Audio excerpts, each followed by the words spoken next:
Munduak guztiontzat beharko luke. Adenbi.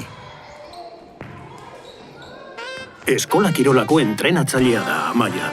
Eskubaloian punta-puntan ibilitakoa da eta duela urte batzuk esklerosi anizkoitza diagnostikatu zioten.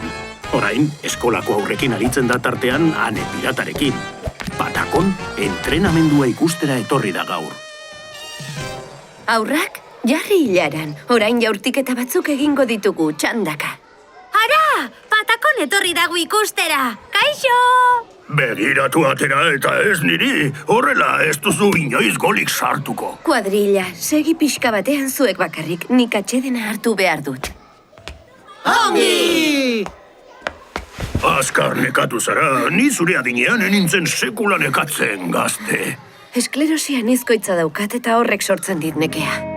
Zaila da ulertzen, baina batzuetan sekulako akidura sentitzen dut. Jasan ezina. Trakestu egiten zait pausoa. Normalean izaten ditudan sintomak areagotu egiten dira eta gelditu beharra daukat derrigorrez. Agian kirola egiteari utzi beharko zenioke, ezta? Zergatik? Normalean 30 minutuko atsedena hartu eta buelta ematen diote goerari. Nik ezin dut kirola egin gabe bizi. Sekulako mesedea egiten dit gorputzean eta buruan.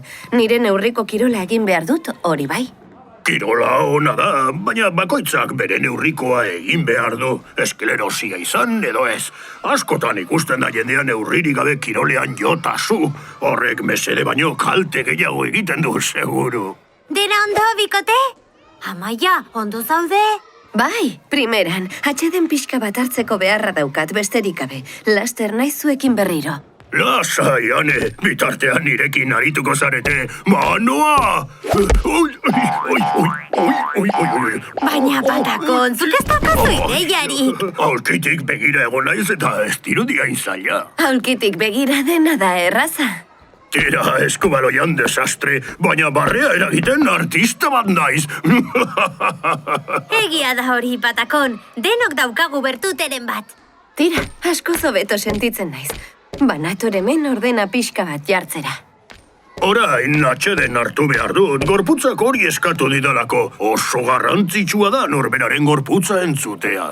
Eta oso garrantzitsua da ondokoaren gorputzaren beharrak errespetatzen jakitea.